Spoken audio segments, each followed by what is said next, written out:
প্রথমে পেঁয়াজ কুচি নিয়ে নেব, তারপর নিয়ে নেব লঙ্কার কুচি, তারপর নিয়ে নেব ধনে গুঁড়ো, তারপর দিয়ে দেবো চিকেন মশলা টেস্ট হওয়ার জন্য, তারপর দিয়ে দেবো হলুদ গুঁড়ো, তারপর দিয়ে দেবো পরিমাণ মতো নুন, তারপর এখানে ডিমটা ফাটিয়ে নেব।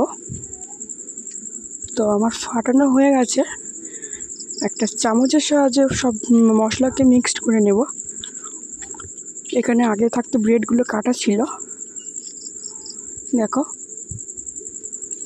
একটা গ্যাস জ্বালিয়ে একটা তাওয়া বসিয়ে দিলাম। তাওয়াটা আস্তে দিয়ে দিলাম।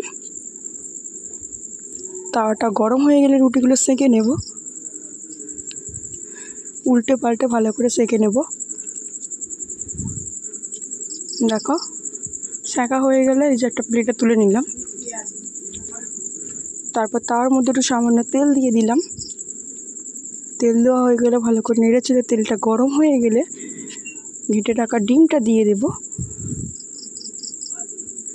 ডিমটা হালকা হালকা তলার দিকে ভাজা ভাজা হয়ে গেলে তারপর রেখে দিয়ে দেবো সেঁকে রাখা ব্রেডগুলো। দেখো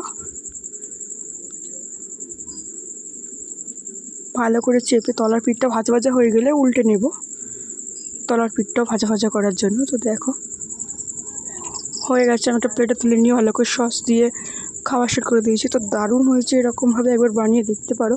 আর কমেন্টে অবশ্যই আমাকে একবার জানিয়ে দিও কেমন হয়েছে। টাটা বাই বাই বন্ধুরা। আর একটা কথা বলি, সাবস্ক্রাইব করতে কিন্তু ভুলো না, কমেন্ট করতে কিন্তু ভুলো না। Tata bye.